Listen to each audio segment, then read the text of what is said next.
tempo atrás, a gente fez uma lista de quem foram os piores campeões da história da WWE.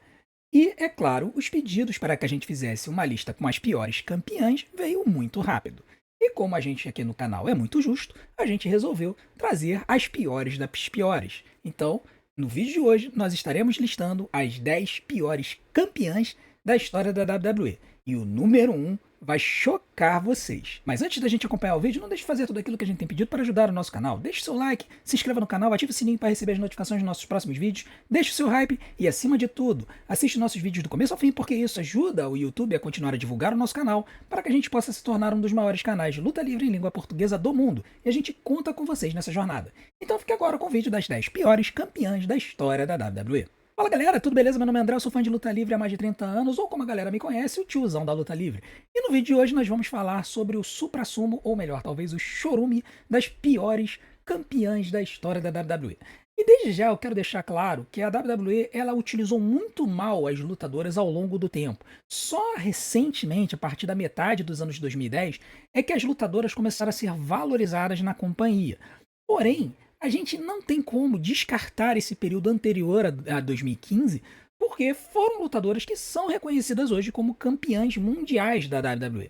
Nesse sentido, a gente vai tratar a lista considerando tanto os títulos femininos da WWE quanto o título de divas como sendo campeonatos mundiais equiparáveis aos campeonatos do Raw e do SmackDown e atualmente o campeonato mundial feminino e o campeonato feminino da WWE.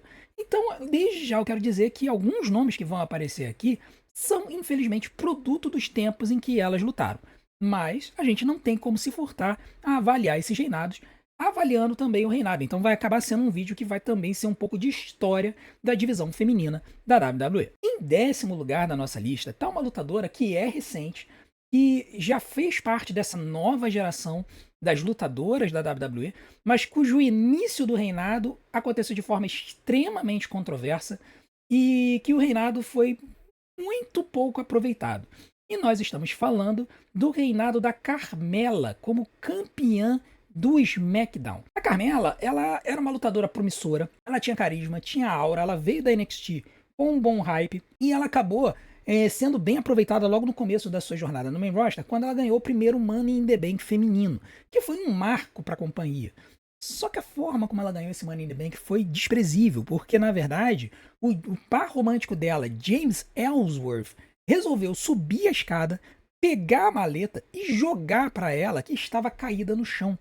E isso acabou pegando muito mal. A repercussão negativa dos fãs da WWE com relação a essa decisão foi muito grande. Assim, o público foi nas mídias sociais reclamar muito do fato de que a primeira luta do Money in the Bank feminina teve como vencedor efetivo um homem, porque quem tirou a maleta foi o James Ellsworth, ele apenas jogou na mão da Carmella. A reação foi tão negativa que a WWE acabou cancelando a luta. A WWE resolveu refazer a luta Money in the Bank entre as mulheres.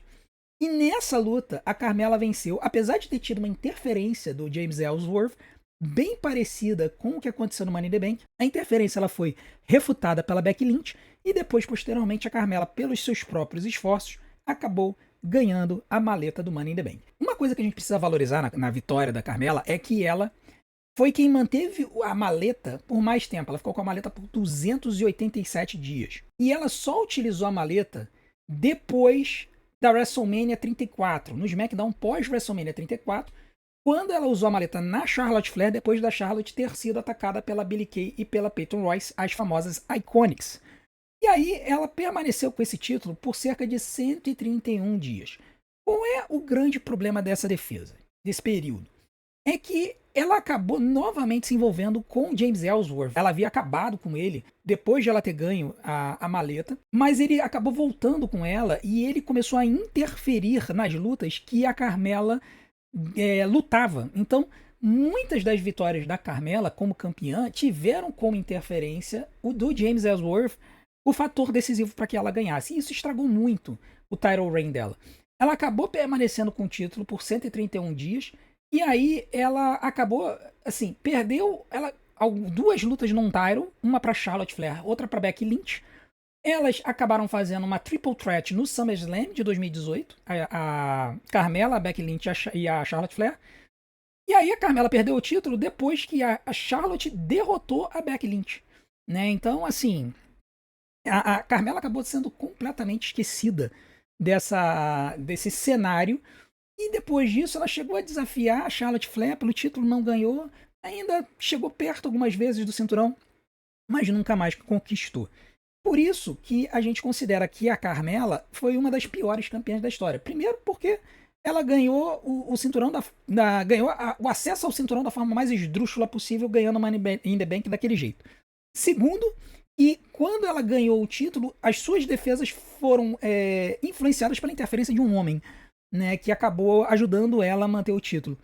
E a derrota dela foi da forma mais inexpressiva possível, porque depois da vitória da Charlotte contra a Becky virou rio pra cima da Charlotte, né? E aí teve todo aquele ataque que o público vibrou pelo ataque da Becky sobre a Charlotte, e a Carmela foi completamente esquecida da história. Então, por conta disso, é que a Carmela é o 10º lugar da nossa lista das piores campeãs da história da WWE. E uma informação bônus, para quem não sabe, é uma informação meio conhecida, mas caso você não saiba, a Carmela hoje é casada com Corey Graves, comentarista da NXT, ex-comentarista do main roster, e eles têm 2 filhos juntos. Então, uma informaçãozinha bônus para você. Em todas as colocações que nós vamos listar, teremos uma informaçãozinha legal para dar uma apimentada na história. Em nono lugar, está uma lutadora que começou na WWE fazendo um impacto e apelava praticamente para o público jovem e que ninguém imaginava quando ela estreou que ela viria a se tornar uma lutadora competente e uma campeã. E a gente está falando da Kelly Kelly, que foi campeã das divas no ano de 2011. A Kelly Kelly, ela começou com aqueles segmentos picantes dela na versão da WWE da ECW.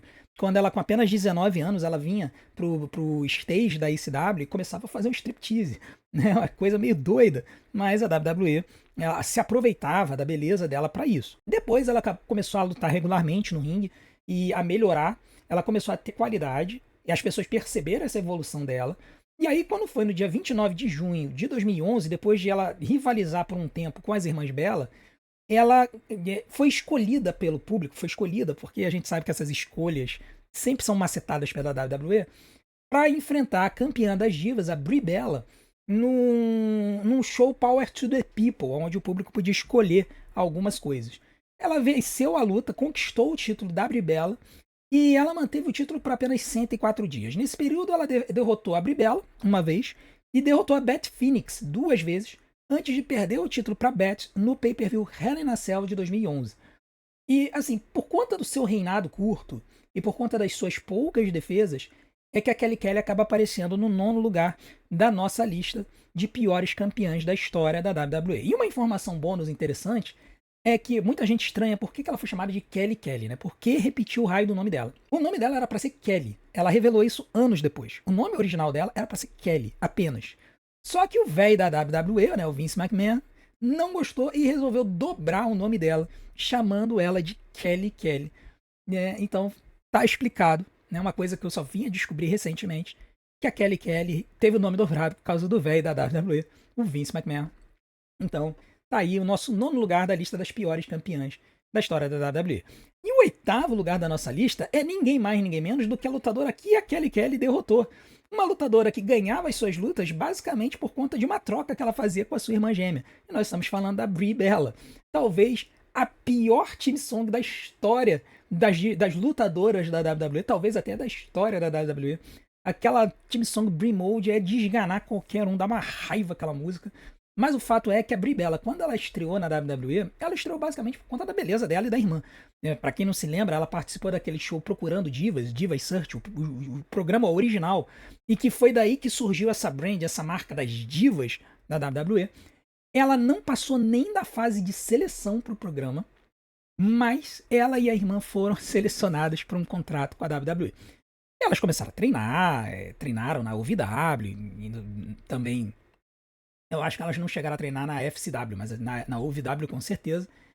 E aí, quando elas estrearam na WWE, a história era que a Brie Bella vinha pra lutar, e aí durante a luta ela rolava para baixo do ringue e depois ela ressurgia muito fresquinha, assim, como se não tivesse sofrido nenhum impacto na luta. E ela ia lá e ganhava a luta.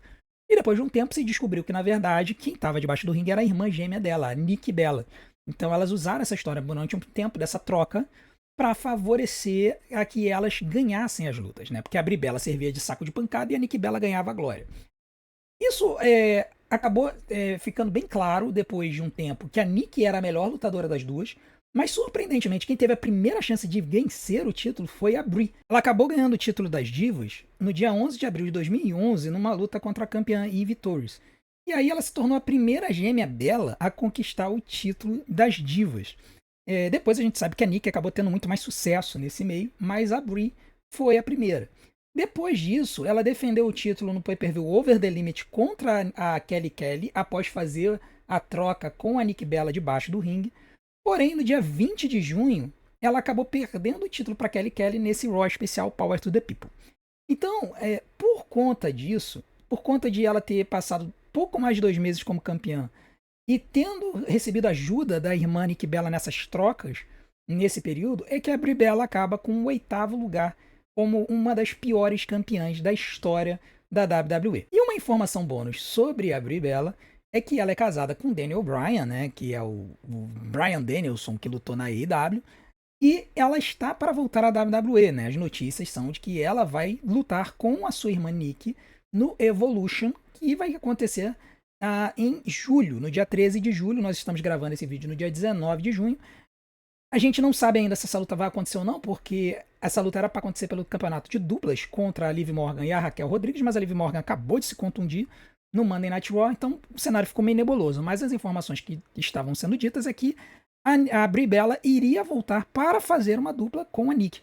Então a gente vai aguardar. Essa é uma informaçãozinha aí para vocês sobre a Brie Bella, a 8ª colocada da nossa lista. A 7ª colocada, como as piores campeãs da história da WWE, é uma lutadora que foi muito injustiçada pela companhia.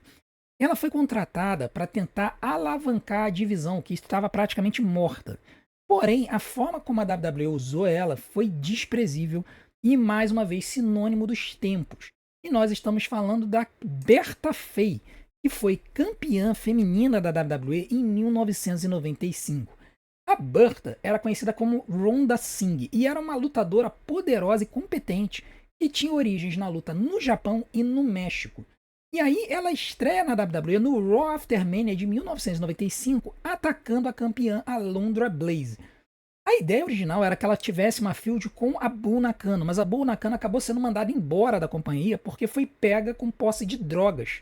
E aí a WWE teve que mudar os seus planos. Passou o título para a Alundra Blaze e aí a Bertha Faye atacou a Alundra Blaze no Raw After Mania de 95. O grande problema é que ela era uma persona extremamente sexualizada. Ela fazia um par romântico com o manager Harvey Wippleman e ela se sentia, isso a gente ouviu em entrevistas posteriores, ela se sentia como uma garota de programa nessa feud e nessa parceria dela com o Harvey Wippleman. A coisa era muito feia. Ela era colocada como sendo uma moradora de um campo de trailers. Era horrível a forma como a WWE tratou a Bertha Faye. Ela rivalizou com a Alundra Blaze durante um tempo, ganhou o título da feminino da companhia no SummerSlam de 95, só que ela só permaneceu com o título por 57 dias até perder o título de volta para a Alundra em outubro. E a divisão na época basicamente eram as duas e mais algumas jobbers, algumas lutadoras locais que apareciam só para poder fazer essas lutadoras aparecerem nos shows. E assim, sinceramente, praticamente não existia a divisão. E a divisão ela morreu depois que a Alundra Blaze ela saiu da WWE, foi para a WCW com esse cinturão aí e jogou ele no lixo naquele infame episódio do Monday Night Raw. Então, por conta disso, por conta da Bertha Faye ter sido absurdamente mal aproveitada, não ter tido defesas significativas por esse cinturão, é que a gente coloca a Bertha Faye como a 7ª pior campeã feminina da história da WWE. E uma informação bônus é que apesar de que a Bertha e o Harvey Wippleman faziam um par romântico na frente das câmeras, os dois, segundo o Harvey, não se davam bem nos bastidores. Então você veja como é que muitas vezes os lutadores e os managers eles precisam se aturar nas histórias para poderem ter um tempo nas câmeras. O fato é que os dois não se aturavam e isso é surpreendente porque na frente das câmeras eles até pareciam ter uma certa química. A 6ª colocada na nossa lista também é uma lutadora que foi mal aproveitada, apesar de ela ter uma qualidade no ringue. E a forma como a WWE apresentou ela realmente foi bem cruel. E nós estamos falando da Alicia Fox, que foi campeã das divas em 2010. A Alicia Fox, ela era competente, ela tinha uma qualidade no ringue, ela se envolveu em várias rivalidades como manager ou par secundária, ela sempre era colocada como a sidekick nas histórias, até que ela eventualmente começou a ser colocada como lutadora de simples, e no dia 20 de junho de 2010 ela ganhou um Fatal 4-Way no pay-per-view chamado de Fatal 4-Way, numa luta envolvendo a Gail Kim, a Maryse e a campeã Eve Torres. Na verdade, a Alicia ela fez o pinfall na Maryse, a mesma Maryse que é hoje casada com The Miz. A Alicia ela defendeu o título contra a Eve Torres após fingir um problema no tornozelo. E depois no Money in the Bank por decisão do GM anônimo, né? Eu não sei se quantos se lembram dessa história. Eu ainda vou fazer um vídeo sobre o GM anônimo porque foi uma coisa horrenda. Em agosto, a Melina voltou, né? E ela atacou a Alicia Fox, se declarando invencível. E aí foi marcada uma luta da Alicia Fox com a Melina. A Melina ganhou essa luta non-title, né? Contra a campeã. E isso deu a ela o direito de enfrentar a Alicia Fox pelo Campeonato das Divas. E aí a Melina e a Alicia Fox se enfrentam no SummerSlam e a Melina ganha o título da Alicia Fox. Ela encerrou a title reign dela em 56 dias. Ela teve pouquíssimas oportunidades depois disso e ela acabou não tendo a sua title reign como algo memorável na mente dos fãs da WWE. Por isso que a Alicia Fox está na 6ª posição da nossa lista das piores campeãs femininas da WWE. E uma informação bônus interessante sobre ela é que a Alicia Fox foi a única campeã afro-americana do Campeonato das Divas. Houveram campeãs afro-americanas do Campeonato Feminino da WWE, a gente pode listar a Jacqueline, pode listar a Jazz, pode listar várias outras, hoje em dia, Bianca Belair, tiveram algumas outras campeãs femininas afro-americanas, mas no Campeonato das Divas a única foi a Alicia Fox. Então, a Alicia Fox, 6ª colocada da nossa lista. Já a 5ª colocada é uma lutadora que ela, novamente, uma excelente lutadora no cenário independente, finalmente teve a chance dela na WWE. Quando ela teve essa chance, ela foi absurdamente mal aproveitada. E aí, um belo dia, a WWE chegou e olhou assim, nós temos essa atleta aqui que pode ser campeã, eu acho que ela merece pelo tudo que ela fez. E aí resolveram fazer isso no pior momento possível, com uma persona que não fazia o menor sentido. E nós estamos falando da Nikki A.S.H., Nikki Almost a Superhero, ou Nikki Cross, como vocês desejarem chamar, que venceu o título do Raw em 2021. Assim, cara, a história dela foi bizarra, porque ela estreou na WWE naquele grupo Sanity, que tinha também o Alexander Wolf e o Eric Young, que tinha vindo da TNA. Depois disso, ela subiu pro main roster, juntamente com o grupo, né, que depois adicionou o Killian Dane, e aí eles subiram pro main roster em 2018, se não me engano. E depois de um tempo, simplesmente sem ter muito sucesso ali na divisão feminina, passando o período da pandemia, a WWE resolveu mudar a gimmick dela, transformando ela como se fosse uma super heroína em treinamento, ou alguma coisa assim. E ela recebeu essa persona no dia 21 de junho de 2021, apenas 3 semanas antes do Money in the Bank. Quando teve o Money in the Bank, para surpresa geral, a Nikki Cross venceu a maleta. E aí, para surpresa ainda maior, quando foi no Raw seguinte, a Nikki usou a maleta na Charlotte Flair, ganhando o campeonato mundial feminino do Monday Night Raw. Gente, não dava para entender o que aconteceu ali, a não ser como um prêmio de participação pela história da Nikki Cross na companhia. Porque 34 dias depois, ela acabou perdendo novamente o título para a Charlotte Flair. E a Nikki, ela ainda ganhou o título de duplas durante a sua jornada, mas ela acabou ficando muito marcada por ser a última campeã do campeonato 24/7, aquela coisa horrenda, verde, que era basicamente o campeonato de hardcore, que era defendido 24 horas por dia, 7 dias por semana, sem as regras de hardcore, né? Era uma forma de você trazer essa comédia aí para a história. E ela acabou, e é uma informação bônus, ela foi a última campeã do campeonato 24/7, com ela naquele estado catatônico, pegando o cinturão e jogando no lixo, sendo que ela acabou errando a lixeira e o cinturão caiu no chão. Então a Nikki Ash, que ficou campeã por apenas 34 dias, acaba na nossa 5ª colocação como uma das piores campeãs femininas da história da WWE. Em 4º lugar, tá uma pessoa que a gente nem pode considerar muito uma lutadora, mas que acabou sendo campeã feminina da WWE numa era que o título nem era defendido entre lutadoras, basicamente, mas por mulheres bonitas que se engalfinhavam em brigas sem sentido nenhum. E para piorar, ela não só ela foi uma produto dessa era, como ela ficou com o título por pouquíssimo tempo. E nós estamos falando da Deborah, que foi campeã feminina da WWE em 1999. A história da Deborah é meio bizarra, né? Ela era uma manager na época da WCW, ela era casada com o lutador Steve Mongo Mike Michael, ex-jogador de futebol americano que se tornou lutador de luta livre, e ela era casada com ele e era manager dele na WCW. Quando foi em 1998, ela se divorcia do Steve McMichael e deixa a companhia, passando a ser manager do Jeff Jarrett, que também havia saído da WCW e vindo para a WWF. E aí, inicialmente, ela, basicamente, a gimmick dela era distrair os oponentes do Jeff Jarrett e do Blue Blazer, que nada mais era do que o Owen Hart, mostrando os seus dotes, né, seus dotes femininos para os oponentes da dupla, fazendo com que eles ficassem distraídos. E, cara, assim, foi uma história bizarra, assim, clássica dos tempos. O fato é que a Deborah, ela era manager e começou a se engalfinhar com a Sable, que era campeã feminina da WWE. Eventualmente, no dia 10 de maio de 99, a Sable e a Deborah se enfrentaram numa luta de vestido noturno. E esse tipo de luta, ela tinha a seguinte regra: as duas lutadoras tinham que arrancar a roupa uma da outra. Quem ficasse só com a roupa de baixo ganhava a luta. Produto dos tempos, tá, gente? Só que para piorar a situação, a Deborah foi quem perdeu a roupa. A Sable arrancou a roupa da Deborah. E aí, pela regra, a Sable deveria ter ganho a luta.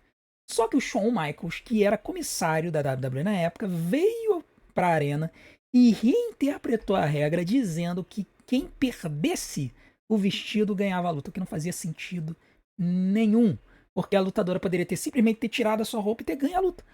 Pois é, com isso, a Deborah se tornou campeã feminina da WWE e ela permaneceu com esse título por 35 míseros dias, até eventualmente ela perder o título para Ivory. E com isso, a gente não tem muito mais o que falar sobre a Deborah, ela é a quarta colocada da nossa lista. A única informação extra interessante sobre ela é que essa história dela ficar mostrando os dotes dela para as pessoas fez com que o Road Dogg Jesse James, da DJ Generation X, começasse a se referir aos dotes dela como puppies. E depois essa alcunha passou a ser repetida incessantemente por anos pelo Jerry the King Lawler nos comentários. Então essa história de puppies surgiu com a Deborah em 1999, que é a nossa quarta pior campeã da história da WWE. Já a terceira pior campeã da história da WWE é talvez o maior crime contra a luta livre cometida pela WWE.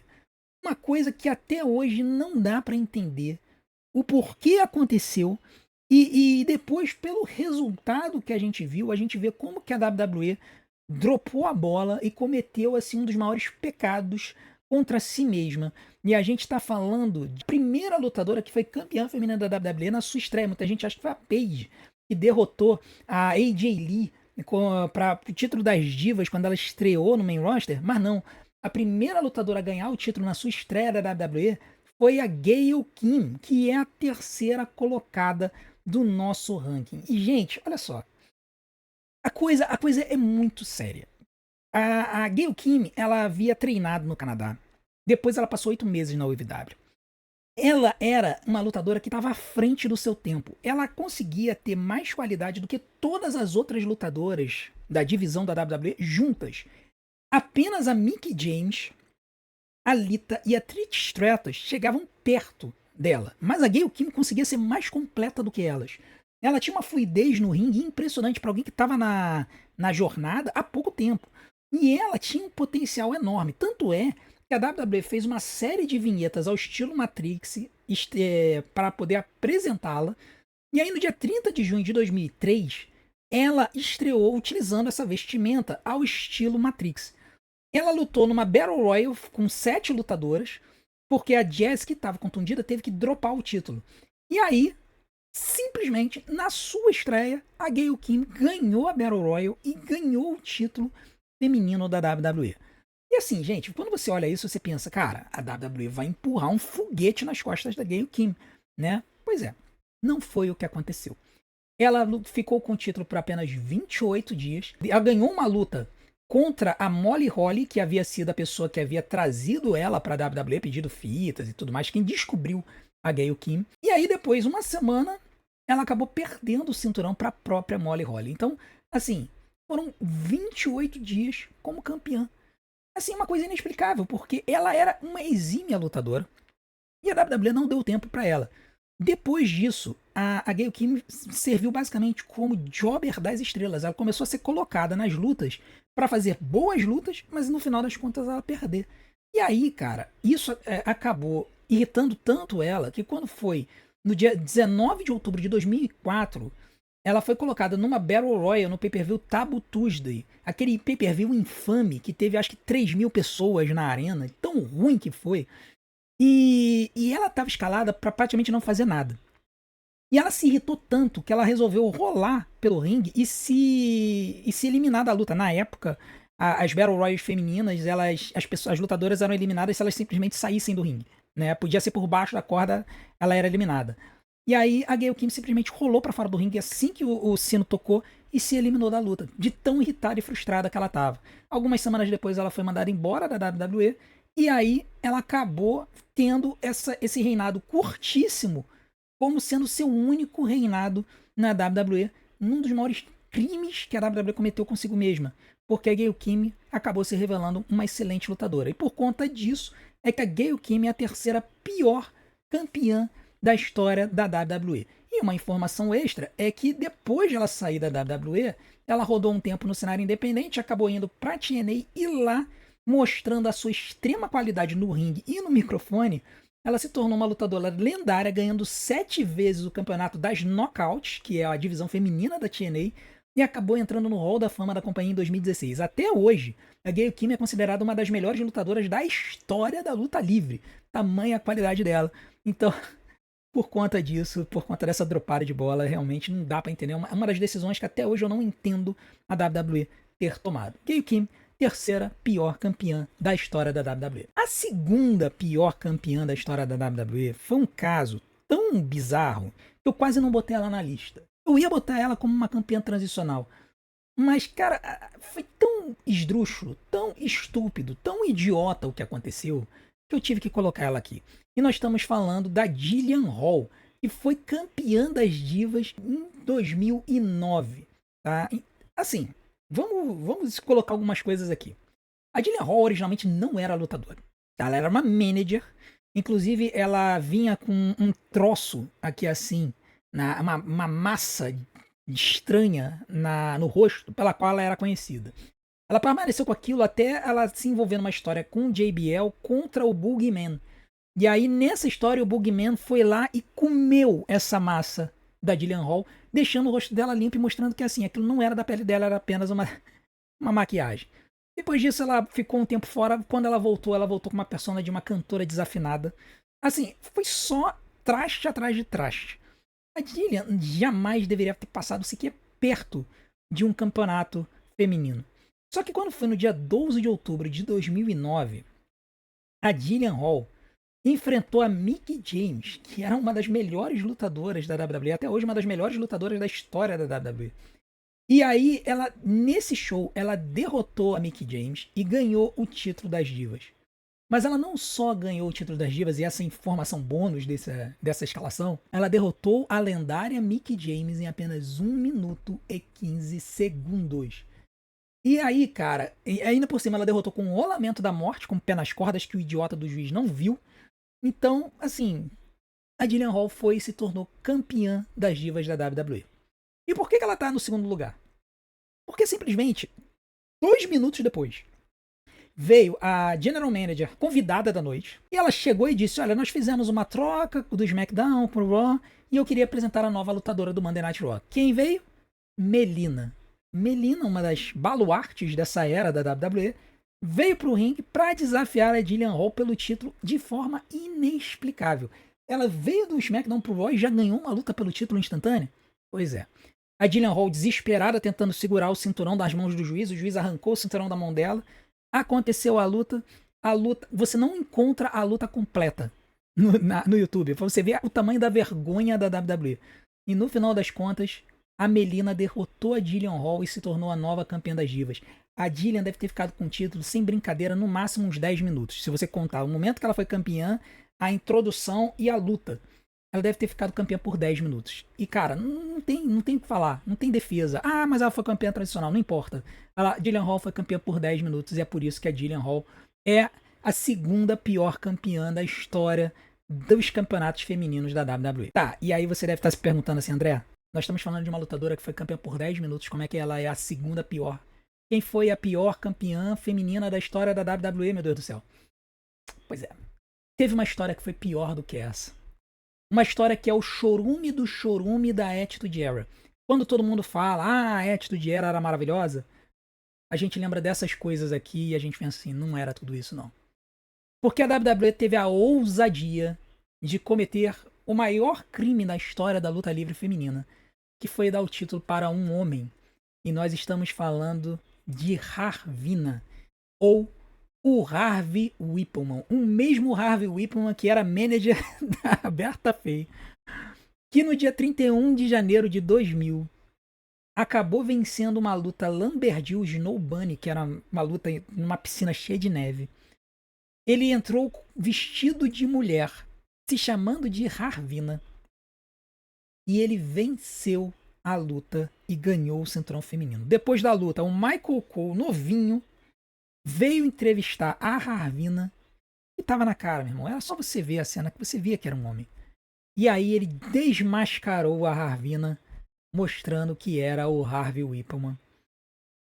E a WWE, em vez de simplesmente tirar o título e desconsiderar essa vitória e vagar o título, eles consideraram o Harvey Whippleman como campeã feminina da WWE. Ao ponto de, no SmackDown seguinte, no show seguinte, porque ela ganhou no Monday Night Raw, ele ganhou no Monday Night Raw. No dia seguinte, na gravação do SmackDown, na época o SmackDown era gravado, passava na quinta-feira,